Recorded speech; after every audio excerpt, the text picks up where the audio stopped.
ఏమైంది వీడికి? అది వాడు చెప్పగలిగితే మనకు తెలిస్తే వాడు ఆడవుడు, మనకి బాధ ఉండదు. అసలు ఏమైందో తెలియట్లేదు. ఇందాకటి నుంచి గుక్కు పెట్టి ఏడుస్తున్నాడు.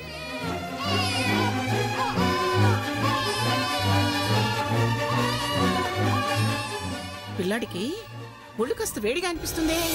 అబ్బే నేను ఎత్తుకున్నాను కదా, జ్వరమేమి లేదే. కడుపు నొప్పి ఏమో తాతయ్య. కాస్త వాటర్ అయినా పట్టండి. 2 సార్లు పట్టానమ్మమ్మా.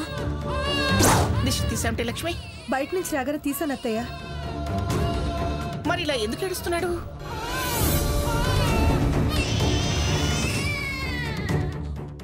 సాకేత్, డాక్టర్ ఫోన్ చేయి. చేయరా.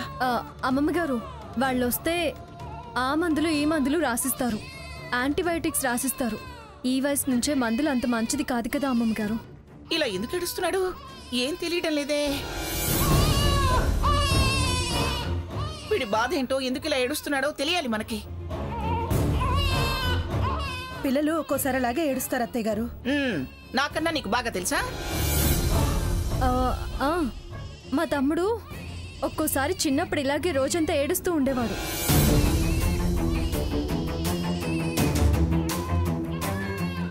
అప్పుడు మా అమ్మ చెప్పుతో దిష్టి తీసేది. అప్పుడు వాడు ఏడుపు వెంటనే మానేసేవాడు. ఏ పెడితే ఏమైంది? ఆ మాత్రం స్వతంత్రాలు లేవా అన్నారు. ఇప్పుడు చూడండి, మీ స్వతంత్రానికి మీరు వీధుల వెంట తిప్పుకొచ్చారు. ఏ దిష్టి కళ్ళు విడి మీద పడ్డాయో ఏమో, పిల్లాడు అల్లాడిపోతున్నాడు. సీత, మీ అమ్మకి అర్జెంటుగా ఫోన్ చేయి. అలాగే. ఆ దిష్టి ఏదో తీసుకెళ్ళమన్నమా వచ్చి. అయ్యో వెంటనే రమ్మని చెప్పు. అయ్యో. హలో అమ్మా, చెప్పవే. బుజ్జిగాడు విపరీతంగా మన కిట్టు చిన్నప్పుడు ఏడ్చినట్టు తెగ ఏడుస్తున్నాడమ్మా. అయ్యో అలాగా? వాడికి దిష్టి తగిలిందేమోనని మా అనుమానం. నువ్వు చెప్పు దిష్టి తీస్తే వాడు ఏడు పాపేవాడని చెప్పాను. అమ్మమ్మ గారు నిన్ను వెంటనే బయలుదేరి ఇక్కడికి రమ్మంటున్నారు. నువ్వు తొందరగా బయలుదేరమ్మా. అలాగే వస్తానే. ఏంటి సావిత్రి, వెంటనే వస్తున్నానంటున్నావు? చంటి పిల్లాడు విపరీతంగా ఏడుస్తున్నాడట. దిష్టి తగిలిందేమో, చెప్పు దిష్టి తీయడానికి రమ్మని ఫోన్ చేసింది సీత. అలాగా?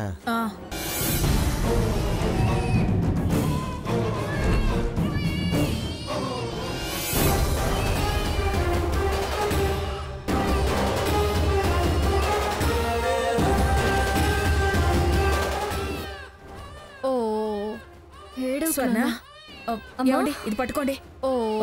అయ్యో అయ్యో అయ్యో అయ్యో. ఊరుకోనా, ఊరుకో. నేను వచ్చేసానుగా. పాపిష్టి కళ్ళ దిష్టి తీసేస్తానుగా. ఇదిగో స్వర్ణ, చాపే. వీడిని దాని మీద పడుకోబెడదామమ్మా. చాప తీసుకురా.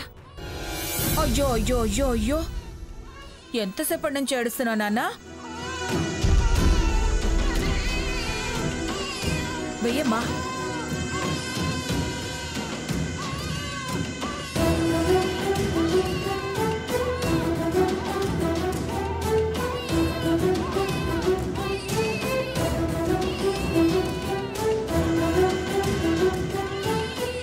లక్ష్మి, నా గదిలో కొత్త చెప్పులున్నాయి. వాటిలో మహమ్మల్ చెప్పులున్నాయి, తీసుకురా. ఎందుకు పిన్ని గారు? నేను వస్తూ తెచ్చానుగా. ఏమండి, ఆ సంచిలా ఇవ్వండి.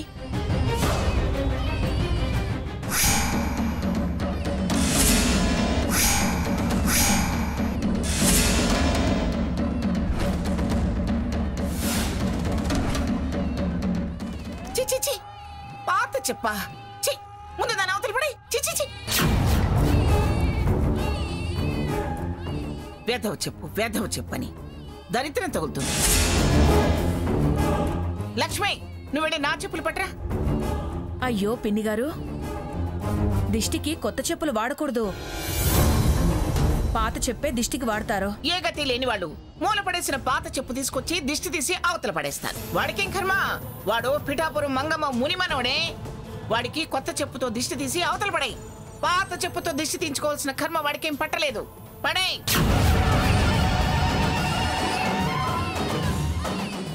దిష్టి తీయడానికి ఖరీదైన చెప్ప, ఖరీదు తక్కువ చెప్ప అనేది ముఖ్యం కాదమ్మా. పాత చెప్పే ముఖ్యం. రామచంద్రయ్య,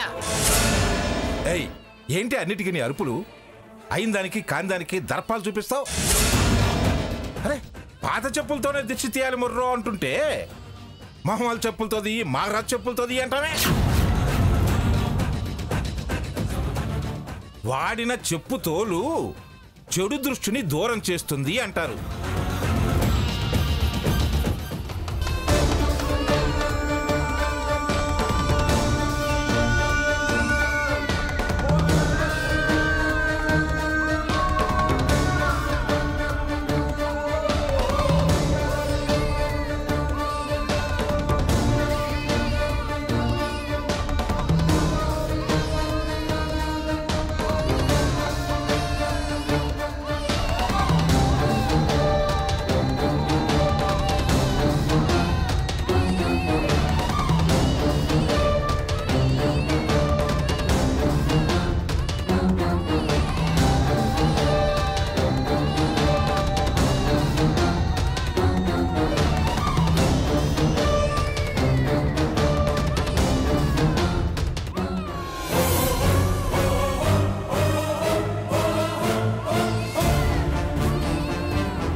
వాడు ఏడుపు కంటే ఎక్కువగా ఆ చెప్పు ఈ చెప్పు అని నువ్వు గోల్ చేసావు.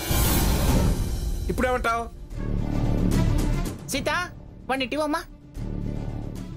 ఆగవే సీత, వీడి ఏడు పాపాడుగా పిన్నిగారు. ముందు 3 చెంబులు నీళ్లు పోసి బట్టలు మార్చిస్తాను పిన్నిగారు.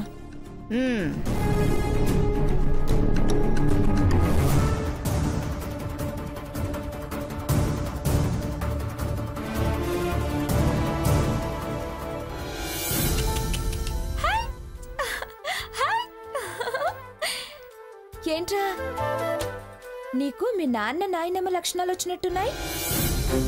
4 జోలపాటలకే వచ్చేసాయా? పైకెత్తుతుంటే కిలకిలా అంటున్నావు, దించుగానే మూతి ముడుస్తున్నావు.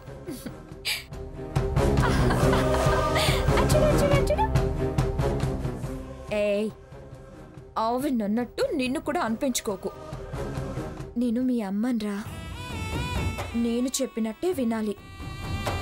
నా హద్దుల్లో ముద్దుల్లో బుద్ధిగా పెరగాలి. అర్థమైందా?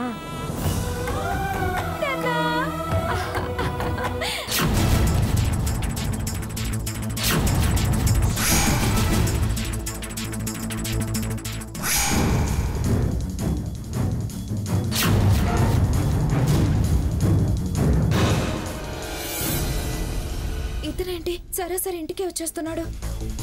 ఇతన్ని కానీ ఇప్పుడు అమ్మమ్మ చూస్తే మా జేజమ్మ దిగొచ్చి నచ్చ చెప్పాల్సిందే. పైగా అక్క బావ మా ఆయన కూడా ఇందాకే బయటికి వెళ్ళారు. ఇప్పుడు ఎలా?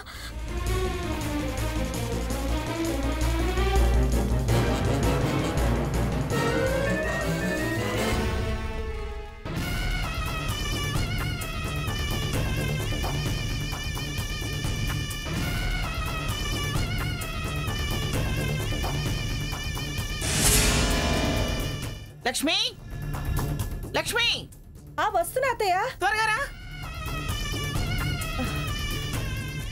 ఏంటి అత్తయ్య గారు? స్వర్ణల బయటికి పరిగెత్తింది. ఏం జరిగిందో చూడు. అలాగే. ఆగండి ఆగండి ఆగండి, ఏంటండి నేరుగా ఇంటికి వచ్చేసారు? మేం మళ్ళీ వస్తామన్నాంగా. మీరు వస్తామన్నారు, అయినా మాకు రాక తప్పలేదు. దేనికి? ఇవాళ సీఎం గారు ఆ ఏరియాని సాఫ్ట్వేర్ కారిడార్ చేస్తానని ప్రెస్ మీట్ పెట్టి మరీ అనౌన్స్ చేశారు. అంతే, ఉన్న పళంగా ఆ విల్లా ధరకి రెక్కలొచ్చేశాయి. అందుకని అర్జెంటుగా 25 లక్షలు కడితే కానీ అది మీ పేరు మీద ఉంచడం సాధ్యపడదు. ఆ విషయం చెప్దామనే వచ్చాను. సరే, నేను మా వారితో మాట్లాడిస్తాను, మీరు వెళ్ళండి. సరేనమ్మా, వస్తాను.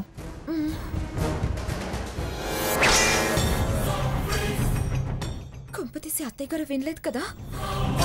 స్వర్ణ, ఎవరతను? అతను ఏంటతను విల్లా అంటున్నాడు, రేటు పెరిగింది, అడ్వాన్స్ అంటున్నాడేంటి? మొత్తం వినేసింది, దాచడం అనవసరం. అది సాకేత్ బుజ్జిగాడికి నా పేరున ఒక విల్లా గిఫ్ట్గా ఇస్తానన్నారు. వెళ్ళి చూసొచ్చాం. దానికి ఏదో డిమాండ్ వచ్చిందని మీరు విన్నారుగా, అది చెప్పడానికే వచ్చాడు. విల్లా ఏంటి? నీ పేరును కొని వాడి గిఫ్ట్ ఇవ్వటమేంటి? ఈ విషయం అత్తయ్య గారికి చెప్పాడా వాడు? ఏంటత్తయ్యా, ప్రతిదానికి ఆవిడ పర్మిషన్ కావాలా? చెప్పకుండా కొంటే పండిస్తుందా? కొన్నాక ఆవిడ చేసేదే ఉంటుంది, తిరిగి అమ్మేస్తుంది. అందుకే చెప్పలేదు, చెప్పం కూడా. ఎవరి ఇష్టం చెల్లకుండా చేయటం, ఎవరి మాట పడనివ్వకపోవటం, అందరి ఇష్టాలు నెరవేరకుండా చేయటం, తన మాటే సాగించుకోవటం పిఠాపురం మంగమ్మ గారి ప్రత్యేకత. ప్రతిదీ ఆవిడ పర్మిషన్తోనే చెయ్యాలని రూలేం లేదు కదా. ఆవిడ గీసిన గీత దాటద్దు అనుకుంటే నా కొడుకుని మీ కొడుకులా పెంచాల్సి వస్తుంది. మీలా చేతులు కట్టుకుని తలంచుకుని బ్రతకాల్సి వస్తుంది. నాకదిష్టం లేదు. తప్పుగా ఆలోచిస్తున్నావు స్వర్ణ. సరైన నిర్ణయమే అనుకుంటున్నాను. సమర్థించుకోకు. స్పష్టంగా ఉన్నాను, సమర్థించుకోవాల్సిన అవసరం లేదత్తయ్యా. ఏమిటి లక్ష్మి, అది పరిగెడుతుంది చూడు అంటే ఇద్దరు అక్కడ చేరి మాట్లాడుకుంటున్నారు. ఏమవుతుంది అక్కడ? రండి.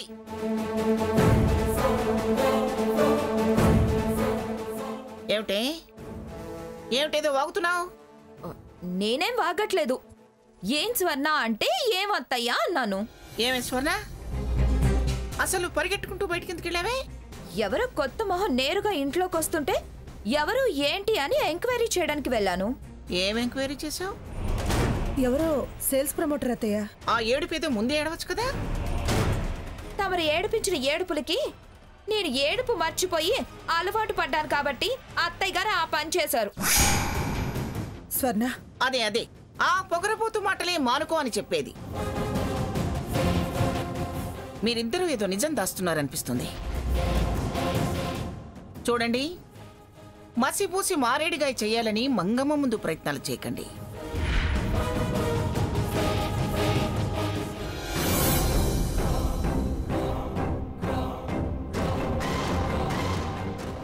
ఎవరయ్యా నువ్వు? మా ఇంటి ముందు బండి ఆపావు? నేను విశాల్ విల్లాస్ ప్రమోటర్ని సార్. సాకేత్ గారిని కలవడానికి వచ్చాను. వారు బయటికి వెళ్ళారని వాళ్ళు మెసేజ్ చెప్పారు సార్. అలాగా, సరే పద సీత. స్వర్ణ, నువ్వు మాట అదుపులో పెట్టుకున్నంతకాలం నాతో మంచి అనిపించుకోలేవు. మన మధ్య సఖ్యత కుదరదు. ఈ ఇల్లు కూడా ప్రశాంతంగా ఉండదు. ఏమైంది నానమ్మా? ఎవడో దారిని పోయే దానయ్య దారి తెప్పొచ్చాడంట. ఇది దారి చూపించడానికి వెళ్ళిందంట పరిగెత్తుకుని. మరి అతను విశాల్ విల్లాస్ ప్రమోటర్ అన్నాడు. అతనేదో వాళ్ళ బిజినెస్ ప్రమోషన్కి వచ్చాడు అత్తయ్య. మరి ఆ విషయం సూటిగా నాకు చెప్పొచ్చు కదా. ఇంత డొంక తిరుగుడెందుకు, ఇంత రాద్ధాంతం ఎందుకు? కావాలని నన్ను రెచ్చగొట్టడం కాకపోతే అది వాగి నన్ను వాగించడం అవసరమా? ఛీ, దాని మనసులో ఏదో దురుద్దేశం పెట్టుకుని కావాలని ఇలా కయ్యని కాలు దువ్వింది. నేనేం తీరుపడిగా లేను కాళ్ళు వేళ్ళు రువ్వటానికి. అంటే నేను పని పాట లేకుండా తీరుబాటుగా కూర్చున్నాననిగా నువ్వు అనేది? నాకు పని లేక. స్వర్ణ, ఏంటి ఇదంతా? ఎందుకు ప్రతిదాన్ని ఇంత ఇష్యూ చేస్తున్నావు? ఇష్యూ చేసేది నేను కాదు, ఆవిడ. అయినా అటెందుకెళ్ళావు ఇటెందుకెళ్ళావని అడగడం ఏంటి? ఆ మాటలేంటి? ఈ ఎంక్వైరీలేంటి? పరిగెత్తావు కాబట్టి అడిగా. మీ అత్తతో అడ్డమైన వాగుడు వాగావు కాబట్టి అన్నా. ఎవరిది అడ్డమైన వాగుడు? స్వర్ణ, ఆగు. చూడక్క, ఆవిడ గారి పద్ధతి నీకు నచ్చితే నచ్చొచ్చు, నాకు నచ్చదు, భరించలేను. చూస్తున్నావా సీత దాని అహంకారం? చూసి తాను చేసేదేం లేదు, మీరు సాధించేది అంతకన్నా లేదు. స్వర్ణ, ముందు నువ్వు లోపలికి వెళ్ళు. వెళ్తానక్క, వెళ్తాను. లోపలికి కాదు, బయటికి వెళ్తాను. పోవే అని ఆవిడ నోటితోనే అనిపించాలని నేను ఇలా తయారయ్యాను. మళ్ళీ ఒక్క లెక్క అంటుందని వెళ్తున్నా. లేకపోతే ఈ క్షణమే నా బిడ్డనెత్తుకొని మొగుడి చేయి పట్టుకుని బయటికి నడిచేదాన్ని. వెళ్ళు.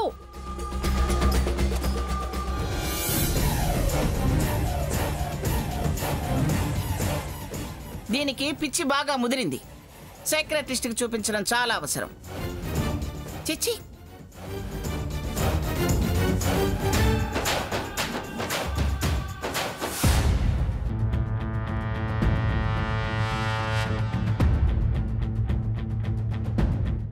ఏంటే మరి ఇంత అన్యాయమో? నా ఆకలి సంగతి నీకు తెలుసో? నేను ఆకలేనని నీకు తెలుసో? ఎందుకే పూటకి అమ్మా మాతాకాలం అమ్మా ముద్దయి తల్లిని అడిగించుకుంటావో? ఎందుకే రోజు నీ వెనకాల తిరిగేలా చేస్తావో? ఆకలి వేస్తుంది, కడుపులో బక్క మండిపోతుంది. అన్నం పెట్టవేనా ముద్దులు పెళ్ళావా? ముందు ఆకలి సంగతి అటుంచు. ఆ గ్రైండర్ రిపేర్ చేయించమన్నానుగా, ఎంతమంది తిరిగెళ్తున్నారో తెలుసా? నీ వల్ల వచ్చే ఆదాయం కూడా పోతుంది. సాయంత్రం చేపిస్తలే, ముందు అన్నం పెట్టవే. పాప పనులు చేస్తున్నావుగా, అవి తీర్చట్లేదా నీ మంటలు? పాపం అంటావేంటే? ఏదో రూటు దొరికింది, లాటరీ తగిలింది. మన దరిద్రం తీరిపోతుందని ఆశ పడితే దాన్ని కక్కుర్తి పాప అంటావేంటే? కష్టపడి ఎత్తుకొచ్చిన లక్ష్మిని తిరిగి ఇచ్చొచ్చింది కాకుండా నన్ను ఇలా తిండికి మార్చి చంపుతావేంటే? మన బాగు కోసమేగా డబ్బు సంచి తీసుకొచ్చింది. చేసిన ఏదో పనికి సిగ్గుపడకుండా సమర్థించుకుంటున్నావా? పైగా మన కోసం అంటావా? అన్న పిల్లలన్న జ్ఞానం లేదా నీకు? వాళ్ళ సంసారాలు కూలిస్తే ఆ ఉసురు ఊరికే పోతుందనుకుంటున్నావా? పాపం తగిలి నాశనం అయిపోతాం. అందుకే నేనే వెళ్ళి ఆ డబ్బు వాళ్ళకిచ్చొచ్చా. ఓకే, ఇచ్చొచ్చావు. పుణ్యం నెత్తిరికి అట్టుకొచ్చావు కదా, బాగుంది. జైలుకి వెళ్లకుండా ఆ మంగమ్మ కాళ్ళు పట్టుకుని నన్ను రక్షించుకున్నావు, ఇంకా బాగుంది. కానీ నన్ను ఇలా ఏడిపితే ఉసురు దొరుకుద్దని నీకు తెలియట్లేదే పెళ్ళావా? అన్నం పెట్టవేలా అర్థంగే. కడుపు మాడిస్తే అన్నా మనిషివి మారుతావని మరోసారి తప్పుడు పనులు చేస్తే జైల్లో చిప్పకూడు తినాల్సి వస్తుందని ఇలా చేస్తున్నా. మారకపోతే అలవాటన్నా అవుతుందని లేట్ చేస్తున్నా. బాగుంది, చాలా బాగుంది. కానీ నేను ఆకలికి తట్టుకోలేక మందో మాకో తాగితే నీ ట్రైనింగ్లన్నీ ఫెయిల్ అయిపోతాయి. కానీ అన్నం పెట్టవే, నీ పుణ్యం ఉంటుంది. అన్నం పెట్టవే. సరే, నువ్వు వెళ్ళి అక్కడ కూర్చో, తీసుకొస్తా. బంగారు పెళ్ళాం. మొత్తం తినంతకాలం అయిందో, 4 మాటలుగా పడిపోద్దు పిచ్చిది. రా తొందరగా, ఆకలి అవుతుంది. వస్తున్నా.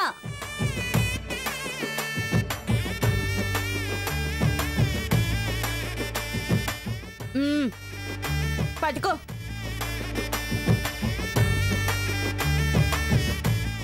ఈ కంచం మనకెందుకు, గిన్నె తీసుకో. సాంబార్ పోయి.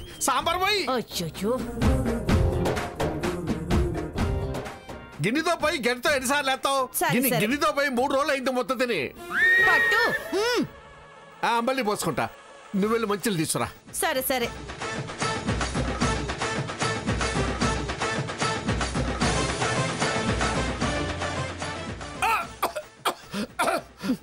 నీళ్ళు తీసుకో. ఎంతసేపు తాగు. తొందరగా తీసుకురా, తెలీదా?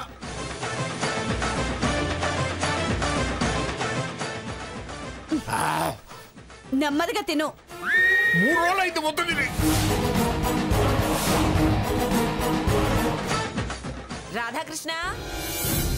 రాధాకృష్ణ బాగెత్త నువ్వా? పలవారిద్ది, అంతే పలవారిద్ది. ఇదిగో ఆకలి అన్నావుగా, ముందు తిను. నువ్వు మా ఇంటికి ఎందుకు వచ్చావు? అదేమిటమ్మాయి, ఎవరైనా ఇంటికి వస్తే రండి కూర్చోండి అంటారు గాని ఎందుకు వచ్చావంటావే?